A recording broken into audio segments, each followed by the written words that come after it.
Balaji law chamber आपका स्वागत करता है। MP ADPO short term plan के अंतर्गत आप होंगे अगले एडीपीओ सीरीज़ का संचालन हमारे द्वारा किया जा रहा है। आज इस सीरीज़ के अंतर्गत हम पढ़ेंगे बाल विवाह प्रतिषेध अधिनियम 2006। दोस्तों, इससे संबंधित कुछ महत्वपूर्ण धाराओं को हम वीडियो के सबसे आखिर में देखेंगे। अभी हम इसके कुछ प्रारंभिक बिंदुओं पर नज़र डालते हैं। यह अधिनियम भारतीय गणराज्य के 57वें वर्ष में अधिनियमित हुआ है। इस अधिनियम में कुल 21 धाराएं हैं। इस अधिनियम को 10 जनवरी 2007 को राष्ट्रपति की स्वीकृति प्राप्त हुई है। यह अधिनियम 1 नवंबर 2007 को लागू हुआ है। इस अधिनियम का विस्तार संपूर्ण भारत में है। बाल विवाह प्रतिषेध अधिनियम 2006 का उद्देश्य है बाल विवाहों के अनुष्ठान का प्रतिषेध करना और दूसरा उससे संबंधित या आनुषंगिक विषयों का उपबंध करने के लिए यह अधिनियम लागू किया गया है। तो आइए अब हम इस अधिनियम को शुरू करते हैं। सर्वप्रथम हम इसकी 21 धाराओं पर एक नज़र देखते हैं। इसकी पहली धारा है संक्षिप्त नाम, विस्तार और प्रारंभ। दूसरी धारा जो कि महत्वपूर्ण है, परिभाषाएं। इसकी तीसरी धारा के अंतर्गत है बाल विवाहों का बंधन में आने वाले पक्षकार के जो बालक हैं विकल्प पर शून्यीकरण होगा। अगली धारा की ओर चलते हैं। धारा 4। धारा 4 के अंतर्गत बाल विवाह के बंधन में आने वाली महिला पक्षकार के भरण पोषण और निवास के लिए उपबंध है। धारा 5 बाल विवाह से बालकों का भरण पोषण और अभिरक्षा। धारा 6 में बाल विवाह से जन्मे बालकों की धर्मजता को बताया गया है। धारा 7 में जिला न्यायालय की धारा 4 और धारा 5 के अधीन जारी किए गए आदेशों को उपांतरित करने की शक्ति। उपांतरित करने का मतलब होता है मॉडिफाई करने की। जिला न्यायालय की कौन कौन सी शक्तियां हैं उसके बारे में बताया गया है। आगे चलते हैं। धारा 8 वह न्यायालय जिसमें अर्जी दी जानी है। कुछ ऐसे न्यायालयों के नाम बताए गए हैं जहां अगर हमें अर्जी देनी है तो हम कहाँ दे सकते हैं। धारा 9 में बाल विवाह करने वाले पुरुष वयस्क के लिए दंड के प्रावधान के बारे में जानकारी दी गई है। धारा 10 बाल विवाह का अनुष्ठान करने के लिए दंड। धारा 11 बाल विवाह के अनुष्ठान का संवर्धन करने या उसे अनुज्ञात करने के लिए दंड, अर्थात उसको प्रमोट करने के लिए या परमिशन देने के लिए जो दंड है उसके विषय में धारा 11 में बताया गया है। धारा 12 कतिपय परिस्थितियों में किसी अवयस्क बालक के विवाह का शून्य होना बताया गया है। धारा 13 बाल विवाहों को प्रतिषिद्ध करने वाला व्यादेश जारी करने की न्यायालय की शक्ति। धारा 14 व्यादेशों के उल्लंघन में बाल विवाहों का शून्य होना। धारा 15 अपराधों का संज्ञेय और जमानती होना। यह बहुत ही महत्वपूर्ण धारा है। धारा 16 बाल विवाह प्रतिषेध अधिकारी। धारा 17 बाल विवाह प्रतिषेध अधिकारियों का लोक सेवक होना। धारा 18 सद्भावपूर्व की गई कार्यवाही के लिए संरक्षण। धारा 19 नियम बनाने की राज्य सरकार की शक्ति। धारा 20 1955 के अधिनियम संख्यांक 25 का संशोधन। और अंतिम धारा है धारा 21 निरसन और व्यावृत्ति। आइए अब हम इन्हें डिटेल में पढ़ते हैं। धारा 1 संक्षिप्त नाम, विस्तार और प्रारंभ। इस अधिनियम का संक्षिप्त नाम बाल विवाह प्रतिषेध अधिनियम 2006 है। इसका विस्तार संपूर्ण भारत पर है और यह भारत से बाहर तथा भारत के परे भारत के सभी नागरिकों को भी लागू होता है। यह एक महत्वपूर्ण लाइन है जिसे आप याद रखेंगे। धारा 2 में इस अधिनियम के अंतर्गत आने वाले विभिन्न शब्दों को परिभाषित किया गया है। जैसे इस अधिनियम के अंतर्गत बालक, इसे धारा 2A में परिभाषित किया गया है। बालक से यदि वह पुरुष है तो 21 वर्ष की आयु और यदि नारी है तो 18 वर्ष की आयु पूरी नहीं की हो। धारा 2B में बाल विवाह को परिभाषित किया गया है। ऐसा विवाह जिसके बंधन में आने वाले दोनों पक्षकारों में से कोई बालक है। धारा 2C बंधन में आने वाले पक्षकार, इस शब्द को परिभाषित किया गया है। धारा 2D बाल विवाह प्रतिषेध अधिकारी को बताया गया है। धारा 2E में जिला न्यायालय, जिसके अंतर्गत जहां कुटुंब न्यायालय स्थापित है वहां कुटुंब न्यायालय, जहां कुटुंब न्यायालय नहीं है वहां नगर सिविल न्यायालय या राज्य सरकार द्वारा विनिर्दिष्ट कोई न्यायालय। धारा 2F में अवयस्क को परिभाषित किया गया है। धारा 3 में बाल विवाहों का बंधन में आने वाले पक्षकार के जो बालक हैं विकल्प पर शून्यकर्णी होना।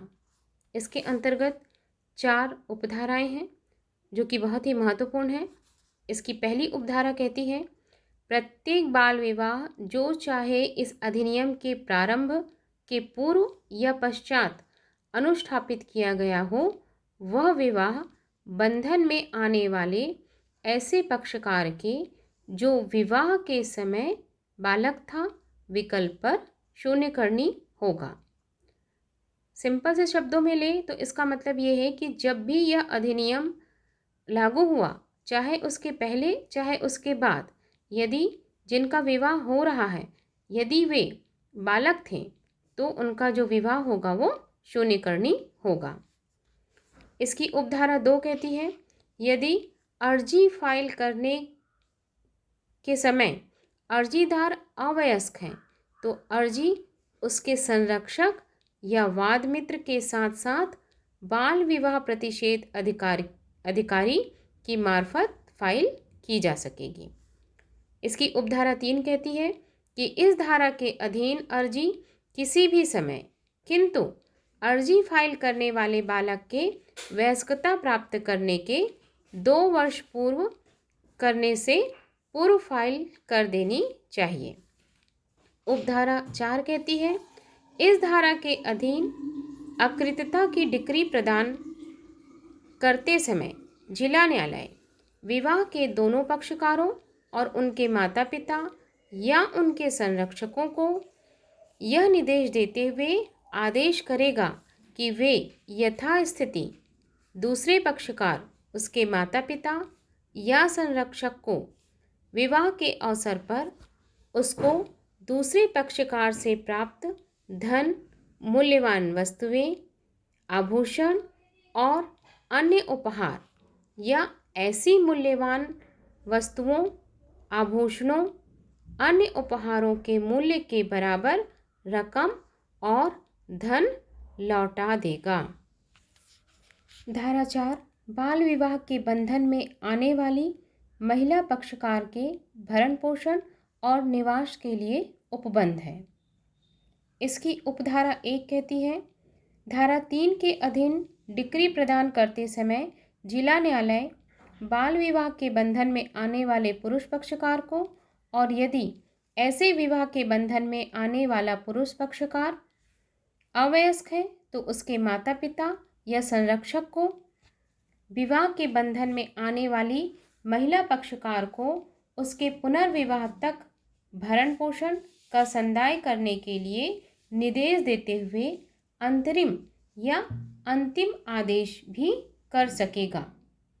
इसकी उपधारा 2 कहती है, संदेय भरण पोषण की मात्रा का अवधारण जिला न्यायालय द्वारा बालक की आवश्यकताओं अपने विवाह के दौरान ऐसे बालक द्वारा भोगी गई जीवन शैली और संदाय करने वाले पक्षकार की आय के साधनों को ध्यान में रखते हुए किया जाएगा। इसकी उपधारा 3 कहती है, भरण पोषण की रकम का मासिक या एकमुश्त राशि के रूप में संदाय करने का निर्देश दिया जा सकेगा। उपधारा 4 कहती है, यदि धारा 3 के अधीन अर्जी देने वाला पक्षकार विवाह के बंधन में आने वाली महिला पक्षकार है तो जिला न्यायालय उसके पुनर्विवाह तक उसके निवास के लिए भी उपयुक्त आदेश दे सकेगा। कंक्लूज़न करें अगर हम धारा 4 का, तो धारा 4 अगर किसी महिला का जब विवाह होता है और वो अवयस्क होती है तो उस समय उसके भरण पोषण और निवास के लिए जो उपबंध किए गए हैं उसके बारे में यह बताता है। अब हम चलेंगे धारा 5 की ओर। धारा 5 कहती है, बाल विवाह से बालकों का भरण पोषण और अभिरक्षा। धारा 6, बाल विवाहों से जन्मे बालकों की धर्मजता।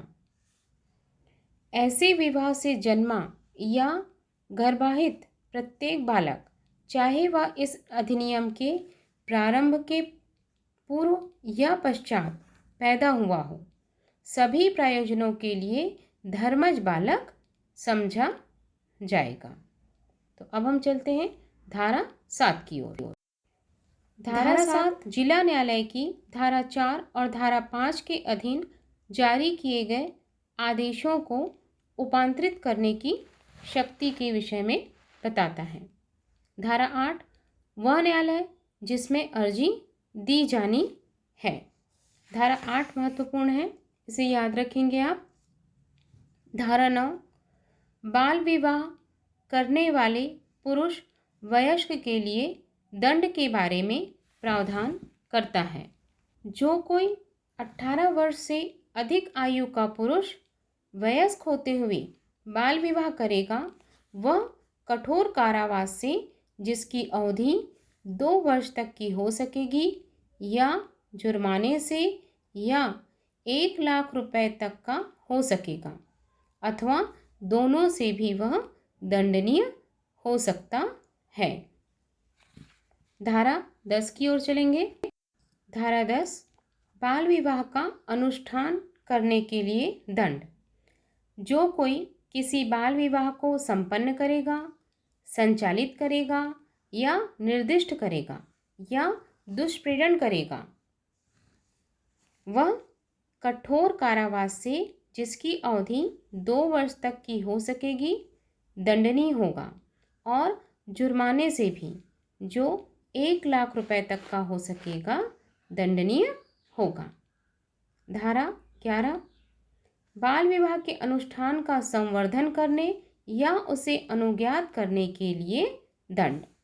धारा 11 कहती है कि जहाँ कोई बालक बाल विवाह करेगा वहाँ ऐसा कोई व्यक्ति जिसके भार साधन में, चाहे वे माता पिता हों, संरक्षक हों या किसी अन्य व्यक्ति के रूप में अथवा किसी अन्य विधिपूर्ण या विधि विरुद्ध हैसियत में बालक हैं, अगर विवाह होता है और यहाँ तक कि अगर आप ऐसे किसी बाल विवाह में उपस्थित हैं या किसी भी तरीके से भाग लेते हैं तो कठोर कारावास जिसकी अवधि 2 वर्ष तक हो सकेगी, दंडनीय होगा, और जुर्माने से भी जो 1 लाख रुपए तक का हो सकेगा, दंडनीय होगा। मतलब धारा 11 ये कहती है कि आप अगर विवाह में शामिल भी होते हैं तो भी आपको दंड मिलेगा, क्योंकि कहीं ना कहीं आप विवाह में शामिल होकर के ऐसे विवाह को प्रोत्साहित कर रहे हैं। धारा 12, कतिपय परिस्थितियों में किसी अवयस्क बालक के विवाह का शून्य होना। जब कोई बालक जो अवयस्क है विवाह के प्रयोजन के लिए या तो उसे विधिपूर्ण संरक्षक की देखरेख से बाहर लाया जाता है, या फुसलाया जाता है, या किसी स्थान से जाने के लिए बलपूर्वक उसको बाध्य किया जाता है, या उसका विक्रय किया जाता है, और किसी रूप में उसका विवाह करा दिया जाता है, तो वहाँ पर इस प्रकार का जो विवाह होगा वो अकृत होगा और वह शून्य होगा। मतलब धारा 12 के कहने का अर्थ क्या है कि यदि किसी भी प्रकार से ज़बरदस्ती से यदि कोई विवाह किसी बालक का करवाया जाता है तो उस विवाह को अकृत और शून्य ही माना जाएगा। धारा 13 देखेंगे, बाल विवाहों को प्रतिसिद्ध करने वाला व्यादेश जारी करने की न्यायालय की शक्ति। न्यायालय किन किन परिस्थितियों में ऐसा व्यादेश जारी कर सकता है? इस अधिनियम में किसी प्रतिकूल बात के होते हुए भी यदि प्रथम वर्ग न्यायिक मजिस्ट्रेट या महानगर मजिस्ट्रेट का बाल विवाह प्रतिषेध अधिकारी के आवेदन पर या किसी व्यक्ति से परिवाद के माध्यम से या अन्यथा सूचना प्राप्त होने पर यह समाधान हो जाता है कि इस अधिनियम के उल्लंघन में बाल विवाह तय किया गया है या उसका अनुष्ठान किया जाने वाला है, तो मजिस्ट्रेट ऐसे विवाह को प्रतिषिद्ध करने वाला व्यादेश निकाल सकता है। और जो कोई यह जानते हुए विधि विरुद्ध इस व्यादेश के अवज्ञा में विवाह करवा देता है तो वह दोनों में से किसी भांति के कारावास से जिसकी अवधि 2 वर्ष तक की हो सकेगी अथवा जुर्माने से जो 1 लाख रुपए तक का हो सकेगा अथवा दोनों से ही दंडनीय होगा। इसमें एक परंतुक है जिसके अनुसार परंतु कोई स्त्री कारावास से दंडनीय नहीं होगी। धारा 14, व्यादेशों के उल्लंघन में बाल विवाहों का शून्य होना। धारा 15, अपराधों का संज्ञेय और अजमानतीय होना। धारा 16, बाल विवाह प्रतिषेध अधिकारी। धारा 16 में यह बताता है कि बाल विवाह प्रतिषेध अधिकारी कौन होगा। इसकी उपधारा 1 कहती है, राज्य सरकार राज्य पत्र में अधिसूचना द्वारा संपूर्ण राज्य या उसके एक भाग के लिए अधिसूचना जारी करके बाल विवाह प्रतिषेध अधिकारी की नियुक्ति करेगी। इसकी उपधारा 3 बाल विवाह प्रतिषेध अधिकारी के कर्तव्यों को बताता है। बाल विवाह अधिकारी के क्या कर्तव्य होंगे? बाल विवाह के अनुष्ठान को रोकना, इस अधिनियम के उपबंधों का उल्लंघन करने वाले व्यक्तियों के प्रभावी अभियोजन के लिए साक्ष्य संग्रह करना, बाल विवाह के परिणाम स्वरूप होने वाली बुराई के प्रति जागृति पैदा करना, बाल विवाह के मुद्दों पर समाज को सुग्राही बनाया जाना। अब इसकी अंतिम कुछ धाराओं को देखते हैं। धारा 17, बाल विवाह प्रतिषेध अधिकारियों का लोक सेवक होना।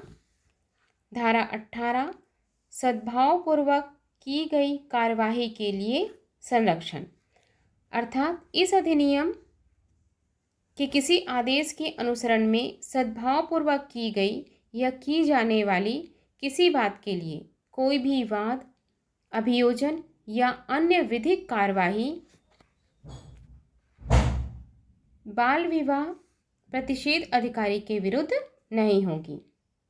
धारा 19 कहती है नियम बनाने की राज्य सरकार की शक्ति है। धारा 20 1955 के अधिनियम संख्यांक 25 का संशोधन। धारा 21 निरसन और व्यावृत्ति, जिसमें बाल विवाह अवरोध अधिनियम 1929 इसके द्वारा निरसित किया गया है, यह बताया गया है और यह इस अधिनियम की अंतिम धारा है। दोस्तों, अब आपको लग रहा होगा कि इतनी सारी धाराओं में हम कौन कौन सी धाराओं को याद करें, कौन कौन सी धाराओं को छोड़ दें। तो परीक्षा के दृष्टिकोण से मैं आपको कुछ महत्वपूर्ण धाराओं को इसमें बता देती हूँ। इसकी धारा 2 में दी गई सभी परिभाषाओं को आप अच्छी तरीके से याद कर लेंगे। धारा 3 जिसमें कि बाल विवाहों का बंधन में आने वाले पक्षकार के बारे में बताया गया है, वो आप याद कर लीजिएगा। धारा 6 बाल विवाहों से जन्मे बालकों की धर्मजता। धारा 9 बाल विवाह करने वाले पुरुष वयस्क के लिए दंड। धारा 10 बाल विवाह का अनुष्ठान करने के लिए दंड। धारा 11 बाल विवाह के अनुष्ठान का संवर्धन करने या अनुज्ञात करने के लिए दंड। धारा 12 कतिपय परिस्थितियों में किसी अवयस्क बालक के विवाह का शून्य होना। धारा 16 बाल विवाह प्रतिषेध अधिकारी और धारा 17 बाल विवाह प्रतिषेध अधिकारियों का लोक सेवक होना। ये कुछ महत्वपूर्ण धाराएं हैं जो परीक्षा के दृष्टिकोण से बहुत ही महत्वपूर्ण है। इन धाराओं को आप अवश्य याद रखें। दोस्तों, बालाजी लॉ आपकी ADPO की तैयारी को मजबूती प्रदान करने के लिए लगा हुआ है। आप इस चैनल को सब्सक्राइब करके रखें ताकि प्रतिदिन का वीडियो आपको ससमय मिल पाए। हम यहाँ पर परीक्षा के दृष्टिकोण से ही अध्ययन करवा रहे हैं, अतः कृपया चैनल को सब्सक्राइब करें और प्रतिदिन वीडियो देखें। धन्यवाद।